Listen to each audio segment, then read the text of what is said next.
Straight all day. You are now tuned into the show where you learn the discipline to show up day after day, to do the work, the confidence to put yourself out there boldly and authentically, and the mental toughness to continue showing up, doing the work, putting yourself out there even when the success you've expected to achieve has yet to be achieved. And on top of all this, you get a huge dose of personal initiative. That is the go-getter energy that moves any one of us, including yourself, to go and make things happen instead of waiting for things to happen. Then we put all this together into a series of frameworks, approaches, insights, strategies, and techniques, all underneath the umbrella of one unifying philosophy that is called work on your game. My name is Dre Baldwin, also known as Dre All Day, and welcome to the show. And today's topic, for the business people out there, everybody here is a business person on some level, but any of you who, especially who is getting in the game where you are creating your products and services from scratch, meaning you are creating something that does not already exist in the marketplace, or you're at least creating your version of it, here's my advice to you. Do not try to create a brand new market. All right, that's the advice that I'm going to give, and I'm going to explain why that is here today. Even if you are already in business and you already got your thing going, you should listen to this anyway, because as I say all the time, the principles that I'm going to use to explain my point can still be gleaned. You can still glean some insight from that, even if it is not speaking directly to you. So before we get into that, let me tell everybody, I have a daily motivation text message that I send out free of charge every day to everyone who's in my text community. And we might change it to weekly because, as I keep telling y'all, they are taxing the hell out of us to send these texts every single day. I think we got introductory pricing, so now they're giving us the regular pricing, which is a lot when you send a text every day to thousands of people. So daily motivation, weekly motivation, whatever. It's just a motivational text message. You want to get it, text me at my number, which is 305-384-6894. And whenever I send out the message, you'll be getting it. And you can respond to that number at any time and be texting with me directly. So even if you're not getting a daily motivation text from me, you can at least have a way of having direct communication with me through that number. Now let's get into the topic. Do not try to create a market. Someone had left a comment. Well, I had made a video on YouTube where I was talking about how Gatorade had this ad for this product they had called Gatorade Fit, which I didn't know Gatorade needed to make a product called Gatorade Fit, because what other type of person drinks Gatorade besides people who are fit, people who work out all the time? But they had this ad for this product that I guess they were launching called Gatorade Fit, and they had this woman who was clearly obese, clinically obese, and she's like doing yoga or something in the advertisement, and I'm looking at it like, all right, this woman does not work out. Why would she be drinking Gatorade? She is not in Gatorade's target market. And I was mentioning that in the video that I did on YouTube. I don't remember what my bigger point was in that video. However, somebody left a comment on that video and said, well, hey, Dre, maybe they were, I guess, trying to play devil's advocate and try to sound smart. They said, well, maybe Gatorade is just trying to create a new market and target their product towards a different type of person. And the answer to that was absolutely not. That is absolutely not what Gatorade is doing.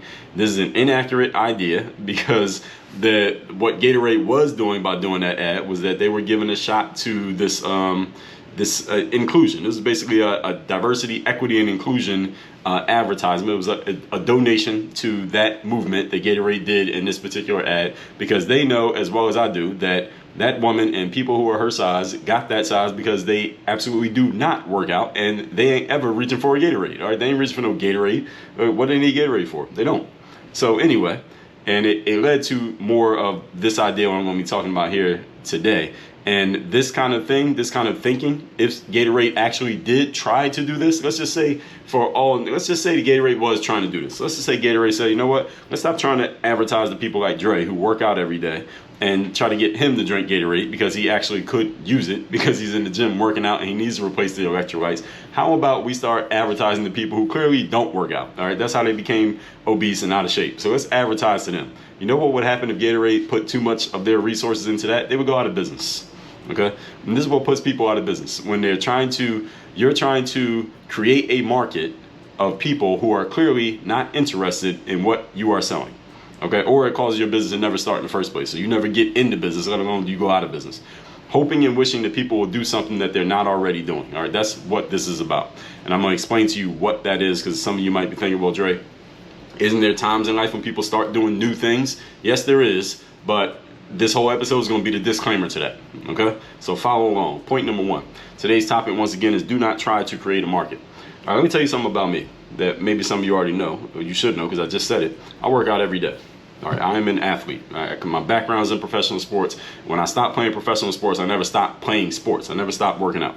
Now, let me ask you a question. Any of you who works out also, because I would guess, since I'm an athlete and I work out every day, just even though this show is not about exercise and working out, since I'm that type of person, I know that most of you are the type of people who work out every day too. And if you don't work out every day, it's not because you don't want to, simply because maybe you don't have the opportunity to. But most people who listen to this show are the type of people who go to the gym and work out.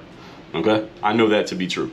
Let me ask you a question. Those of you who work out, whether you work out outside, you work out in your building, you go to a gym, who's in the gym?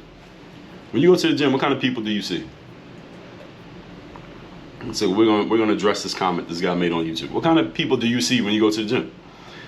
I'll tell you what I see when I go to the gym. I see a whole bunch of people who are fit and in shape. It's interesting, right? I mean, what's the purpose of the gym? The purpose of the gym is for people to get in shape. When you go to the gym, who's in there? A bunch of people who are already in shape. Isn't that interesting? That's how they got there. They got to be fit and in shape because they're always there in the gym. Now again, any of you go to a gym where you see a bunch of people who are not fit and not in shape, are the majority of the people in the gym out of shape and not in good physical condition? Those of you who go to a gym? All right, it's quiet right now because you're laughing. Most of the people who go to the gym are people who don't quote unquote need to be in the gym. Why? Because they're already in shape. Well, guess what? That's how they got in shape, because they're always there. One of the first principles of business, everybody, that I tell this to every salesperson: sell to your buyers. What does that mean? Sell to your buyers. In other words, it means offer your stuff to people who are already interested in buying that thing, as opposed to trying to create a new market via educating people on why they need to start doing something that they're not already doing. So let me put this in more simple language. Let me give you an example to make this more simple. Let's say I was to open a gym. If I was to open a Work on Your Game gym. As a matter of fact, one day I may open a Work on Your Game gym. If I open a Work on Your Game gym, guess who I'm marketing to? Who am I going to try to get to come to that gym? What do you think? What kind of people do you think I'm going to try to get to come to the gym? Then you don't even have to get detailed on this. I just want you to keep it simple with your answer. What kind of people, if I open a gym, what kind of people am I going to try to market to come to my gym? All right, here's this very, very simple answer. People who already go to gyms. All right, that's what I'm going to market to. I'm going to try to siphon gym members from LA Fitness, from Equinox, from 24 Hour Fitness, from Crunch, from what's the other gyms out there? Whatever other gyms there are out there. I'm going to try to grab those people and get them to come to my gym instead of going to the gym they already go to. Now, why would I market to those people? Because I know that they already have the habit and the muscle built of going to gyms every day. Those are the kind of people I want. I want people who are already going to a gym if I'm going to sell them a gym. When I do things like, if I'm going to write a book, you see these books behind me on the shelf? All right, if I want to sell this book to somebody, guess who's the most likely person to buy one of my books?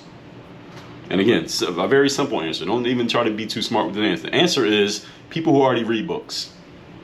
You know where the best place would be for me to sell books? Is to stand in front of a bookstore and sell to people who are walking in and out of a bookstore. Why?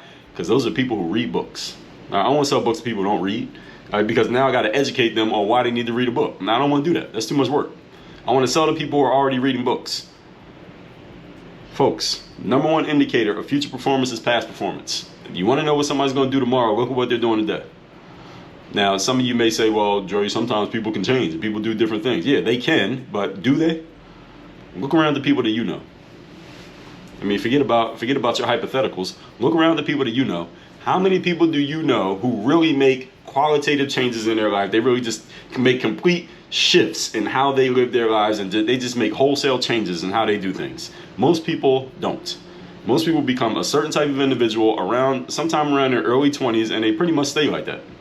I'm talking about in terms of mindset. I'm not saying somebody can't change their job or they can't switch careers and things like that. But focused individuals who are serious about their business, they usually stay focused and serious about their business. And people who are kind of goof-offs and they don't really do much, and people who don't go to the gym and they kind of chill out as much as they possibly can, they're not really doing extra stuff, quote-unquote extra stuff to take themselves to the next level, they don't do it. That's pretty much it. That's what it is. Look around. Look around at your life and tell me that I'm wrong about that when you look at the majority of the people that you know. Now, again, are there some people who make changes? Absolutely. But do most people make changes? No, they don't. So you thinking that you're going to get some people to start doing something that they ain't already doing is an uphill climb that most people cannot complete.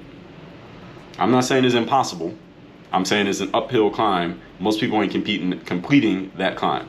I would suggest, if you want my expert opinion, I would suggest you stay away from that. Unless you have a lot of money to lose and a lot of time to invest in changing people's behaviors.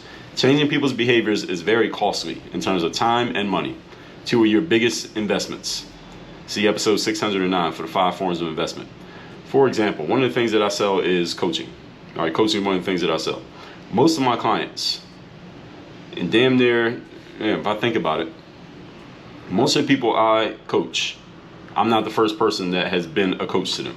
I'm not their first coach ever in life. Isn't that interesting? Is it?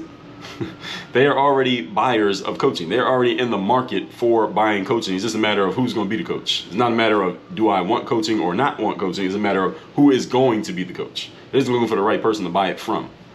Those are the people that I'm looking for. Those are the people I want. I want people who, and listen, every now and then, I coach somebody who has never had coaching before. It's a brand new experience to them. But most of the time, when I bring on a new coaching client, is somebody who has already had coaching in some way, shape, or form before in their lives, because they already know the deal. They already know they're looking for it. They're just looking for the right person to get it from. Same thing with the gym. All right, when I join the gym, I'm not new to joining a gym. It's just a matter of which gym am I going to join. It's not a matter of if I'm joining the gym. It's just a matter of which one. You get it? Those are the people I'm looking for. It's much easier to get that person on board than it is to help somebody who's never gotten coaching before to understand the value of it. I have a lot of conversations with people who have never got coaching before, but they they think about it and they talk about it and they get cold feet and they're like, oh, I'm not sure, I will do it. And a lot of times they end up not doing it, not because they don't necessarily need it or want it. It's just because they have not built the muscle of having it. So they end up talking themselves out of the thing that I don't go to them, they came to me. They talk themselves out of it because they haven't built the muscle of getting it. So they're not used to it and they end up usually doing more of what they were already doing before they came to me in the first place. This happens over and over and over again. All right, some of those people are listening to me right now. All right, this happens over and over. I can say this with 100% confidence because it happens so often. This is what we do, folks. All of you who are adults, so you're over the age of 18, most of what you do is stuff that you already been doing. And most of what you're going to do is stuff that you are already doing. Generally speaking, when it comes to selling, the higher the ticket, i.e. the higher the price, the harder it is to get somebody to go from never bought to buying. Something that's lower ticket, for example, let's say something like a book. Book costs $20. I could sell a $20 book to somebody who never buys books. All right, that's possible because it's only $20. All right, it's an easier decision. But you're talking something that's high ticket that costs in the thousands. Most of the time, the only people who buy that are people who are used to buying it. So if I was to go out and look for somebody to sell coaching to, I'm looking for somebody who's already bought coaching before. I'm not trying to introduce a new idea to somebody who's 30 years old. It's too far out of the realm of their thinking. Generally speaking, I'm not saying it's impossible for somebody to get into it, but generally speaking, it's out of the realm of their mindset. Point number 2. Today's topic, once again, is do not try to create a new market. Number 2, sell to the buyers, which I just said. When you are in business, everybody, do not try to make people do something that they don't want to do, which is usually something new. Most people don't do new things. Human beings are creatures of habit. We start doing stuff and we just keep doing it. Show them how you have a new way of doing the thing that they're already doing. That's what you want to do. And that was the gem that I just gave you right there. So let me say it again. All right, I'm giving myself credit. Do not try to make people do something new. Show them how you have a new way of doing the thing that they're already doing. So for example, if you go to one of my sales pages, you go to thirddaybook.com so you can get your free copy of my book, The Third Day, The Decision That Separates the Pros from the Amateurs. If you do not have this book right now, go to thirddaybook.com. The book's free, just cover the shipping. I use a platform called ClickFunnels to put together my sales funnels. And I like their platform. I like the way that it works. I like the usability of it. And I like the guy who started ClickFunnels, a guy named Russell Brunson. Good guy. And I like his trainings. I've been through a lot of his trainings, been in his programs, etc., etc. Thing is, before I started using ClickFunnels, I was not new to using websites and selling things on the internet or the sales funnel process or any of that stuff. I use stuff like WordPress, Shopify, all kinds of stuff to sell things online. So when I came across Russell and his stuff, he was not selling me on the idea of you need to sell things on the internet. He was selling me on the idea of, look, You're already selling things on the internet. Hey, I just got a better way of doing it.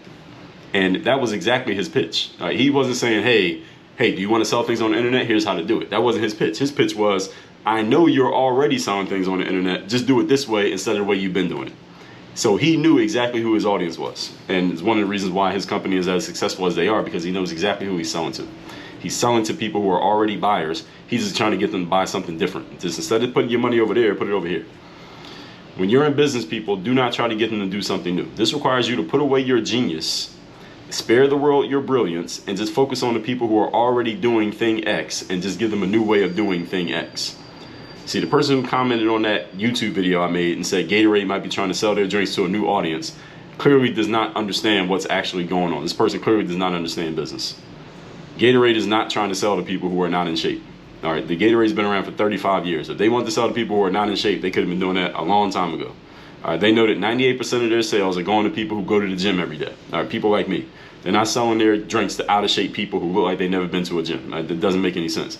Gatorade knows exactly where their money's coming from. Again, being that they're a corporation, again, they had to throw a bone to political correctness, so that's why they had this woman who clearly has never been to the gym as their advertisement. That's why they did it. That's the deal.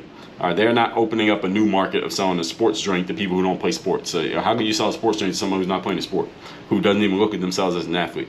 That you'll go out of business doing that. Okay, Gatorade's a sports drink. People who play sports usually are not obese because they're working out every day. All right, a person who doesn't work out, why do you need a sports drink? It doesn't make any sense. So again, sell to the buyers, folks. Whatever it is that you're selling, your job is to find people who are already buying that thing, and all your job is to get them to, instead of buying it from the person over there or the person over here, instead buy it from you. That's all you're trying to do. You are not trying to get someone to start buying something that they never bought before. That's an uphill battle. Again, you could do that if you want, but it's going to cost you a lot of money. It's going to cost you a lot of time. Point number 3. Today's topic, once again, is stop trying to create a market. Number 3, I talked about putting away your brilliance. Let me tell you what episode that was, because I actually did an episode on that. It's episode 2277. Spare us your brilliance and keep it simple. This is utilizing the strategy of the blue ocean. If you have never read the book called The Blue Ocean Strategy, I would suggest you go get it, look it up, and read it. A red ocean, for example, so there's a blue ocean and a red ocean. Blue ocean is the favorable ocean. But let me explain to you this concept for those of you who don't know it. A red ocean is an ocean full of hungry fish who are all fighting over a limited amount of food. In other words, there are more fish than there is food. So the ocean becomes...